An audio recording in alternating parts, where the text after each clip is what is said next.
championship games here, the World Esports Championship games, to get the full title. This awesome tournament that we're casting. We're in the Korea Nationals here, and we're going into a team kill.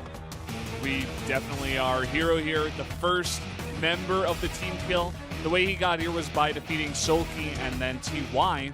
TY, the other member to get out of that group. Sulky, unfortunately, for Sulky fans, former SKT fans, as well as Zerg fans in general, was not able to make it out of the group. So we got herO here, made it out in first place. He's going to be going up against his Terran brother in bbyong. Yep, here's bbyong.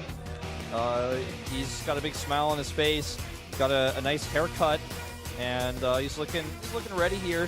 Took a tough loss against Dark, but there's no shame in that. Dark's got some of the best ZVT in the world. I really love his style. I love that he's trying to mix corruptors in.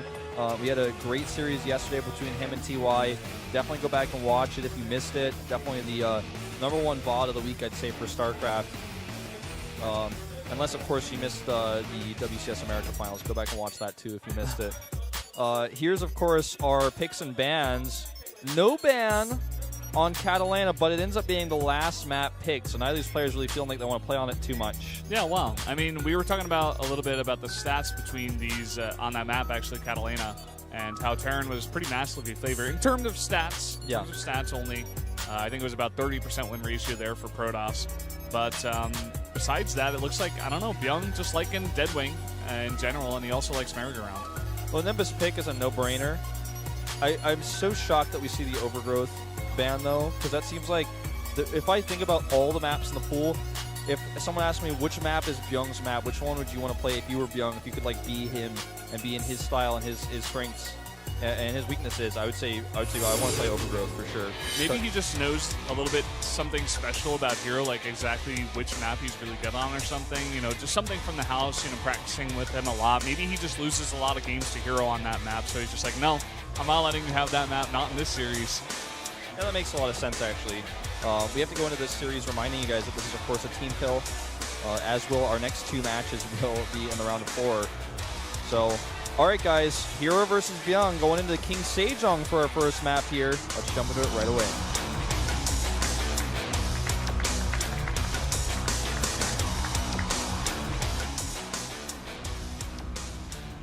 Up here in the top left in the red, the Protoss player for this match, it's herO. And down near the bottom right in blue, it's bbyong for CJ as well. And this is going to be a fun one. I think I'll give the edge to herO quite significantly. Yeah. I feel like bbyong, though, like we will mention time and time again in this series, this is a team kill, so he probably has a lot of information on herO, just like herO has on bbyong. And maybe just bbyong has some slight, you know, secret, knows something about herO's strategy, knows some weird weakness or something. Maybe he's able to take a game or 2. Or 3, you know. Won't count him out entirely here. Who knows? If you're studying against bbyong, you probably want to know that his SV pulls and his mid-game timings, the 3 Ghost Lazy Boy push, is quite strong. He's really good at that. He and Innovation, some of the best in the world at this. You're studying herO, all you know is, okay, he's going to do late game, that's what he wants, and it's really scary, and I probably want to try to do something against him before that. So you would think, for bbyong, he's like, okay, I'm really good at this SCV pull, I'm probably going to do something like this. But he bans Overgrowth, which is arguably one of the best maps for this strategy in the pool. It's good for drops as well. Obviously, Nimbus got banned. He would love to play on that map, too, with his drop play.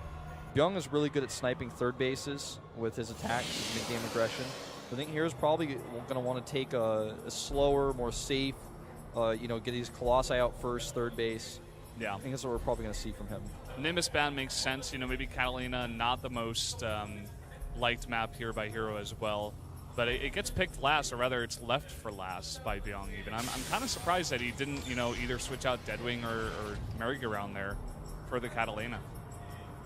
Catalina's a bit of a bigger map, but I don't know. I can't even really say much to that effect because, I mean, if you think about it, so if that's the idea as to why you would, you know, not you know, pick it earlier, it's why would he ban Overgrowth then? So yeah, really just have to wait and see this series develop. Whenever you see a team kill, just weird things happen, things you don't expect. Very true. Very, very true.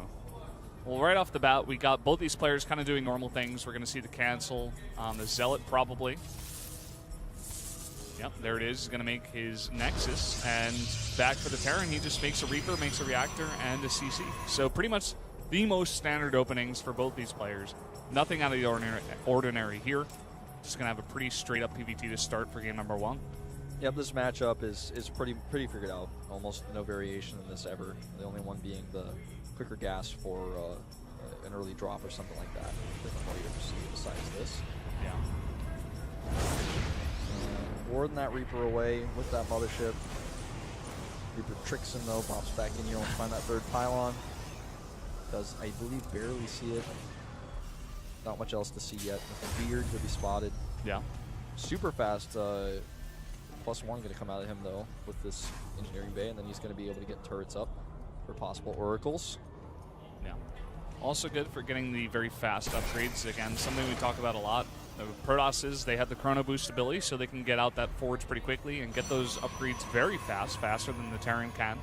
So Terrans, sometimes they like to get that very fast engineering bay, kind of what Flash was doing for a while. Yeah. And just be ahead or nearly, similar there in the upgrade battle. Hey, he's got this. He starts this before the 5-minute mark. It was started at like 450, like the +1, not the eBay. Like the +1 started at like 450. That's pretty nuts. This is a really fast upgrade. I mean, we see sometimes upgrades pretty quick, but this is like insanely quick. And now he's going to get that tech lab. No scout on the Twilight Council, meanwhile. Yeah, look at this. Very fast blink here. I mean, sometimes you see Protosses do it against Terrans just to control the mid-game. It's really good against drops. It doesn't allow bbyong to do that very strong mid-game drop play that he loves to do. But sometimes you see Protosses use it very aggressively. I think for herO, he's just going to use it defensively here. Just try to defend. Well, I think he's just going to poke with it, try to fake him out, that Blink Feign build. Yeah. He might want to be more aggressive with it if he knew that Stim was this late because of the +1. Because Stim obviously is quite useful defending this. The +1 is not going to be bad against, if somebody wants to get to a Blink attack rather than using it to expand. But it's definitely something, if he knew, he might try to utilize a little bit more. But as it is, bbyong's just going to get away with that fast +1, and as soon as he realizes there's no attack, he's going to want to pressure with his probably first 2 medevacs. He could move out earlier than that because he's not certain about what the tech is, he's keeping his Marines there just in case of oracles. And what do we have here? Oops, he wants to put that on the gas on those rocks. He's like, I really want to get these rocks down for a super quick third base over there. Oh, there's the scan. See how he reacts, actually. Wow, that scan actually hits everything. So he just starts 1 bunker just in case. Yeah. And a turret. If I were bbyong, though, I'd be pretty happy with this. I mean... Yeah. Okay, you're playing safe. And I took a risk with my +1. Now I'm going to have 1/1 upgrades. Really fast, much faster than you, most likely. Unless, he's like, wow, you really did that, and you got 2 forges or something. That's crazy. He hit 2 forges on one side of the map because this is KSS, and sometimes people like to do that. It's like, he's got Chrono Boost on a Twilight Council and a Robo that's operating, and he's got a few units, I could see that. And also he's got 2 forges. Yeah, that just doesn't. Okay, this is the first weird thing. Team kill match. It's taking the weird third base, taking the 9 o'clock base. Yeah. Seen a little bit more of this more often recently, but it's still pretty weird. We don't see this. It's not standard. And there's a lot of Marines on the main base here with +1 and soon to have Stim, so I don't think a blink into the base would be advisable. He's probably going to turn that Observer around as soon as he sees those Marines that are there. Yeah. It's a cool idea, though. He doesn't have that many Stalkers, but just a nice harassing force like you were saying. You can do this with a blink. Even if you do get it defensively, you can just put on a little bit of pressure, try to snipe some buildings possibly. Some, SCVs in the main. Stuff like this. Well, there's the salvage on the bunker as he realizes for sure nothing's happening. He's missed that window. Should he have wanted to attack. Great observer placement there. Sees the entire army moving out. You can also see the upgrade is done for +1. And won't be able to see the +2 just yet. I think he left some Marines in the main. Pretty sure. And a Widowmine, actually, in fact. But he's got a nice position over here. He wants to snipe that reactor possibly, but now he's going for the SCVs. Actually killing a decent number of them.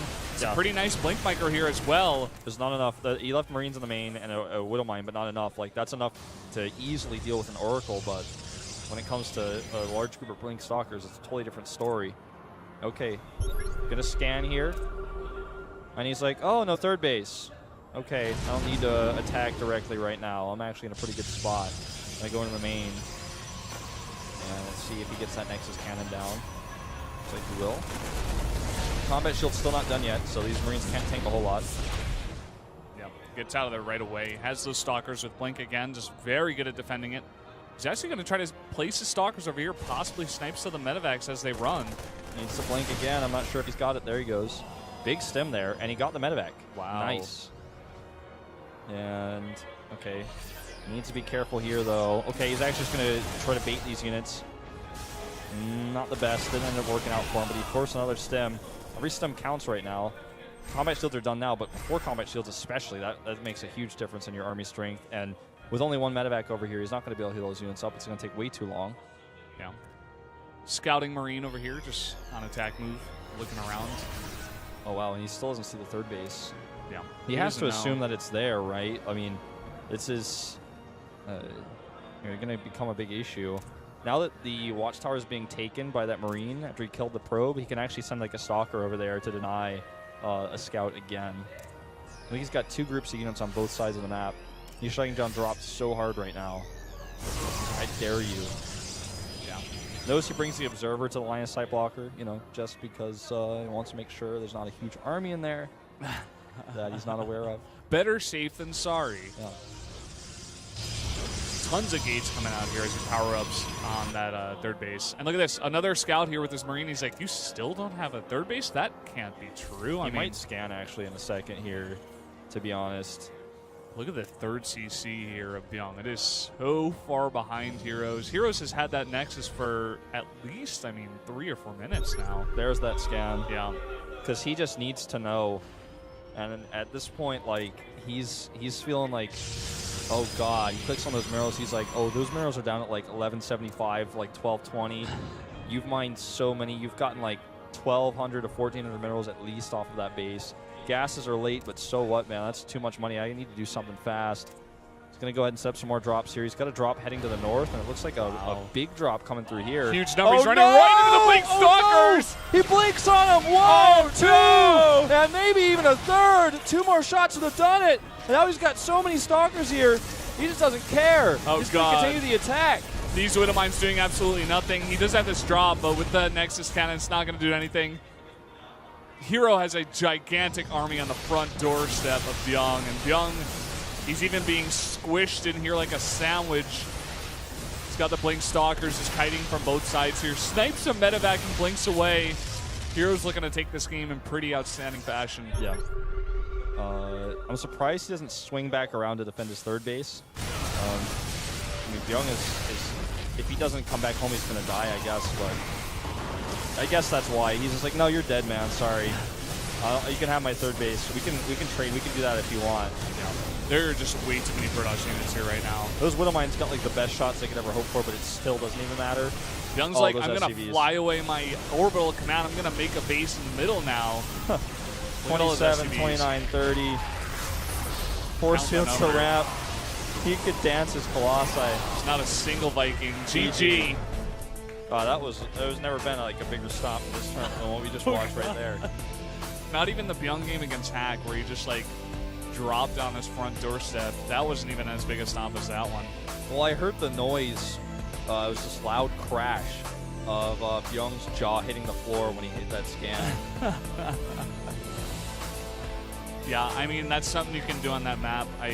It was herO's map pick. He definitely looked a bit more comfortable on that map. We are going to Deadwing here for map number 2. It is a much bigger map here, but I feel like herO, as long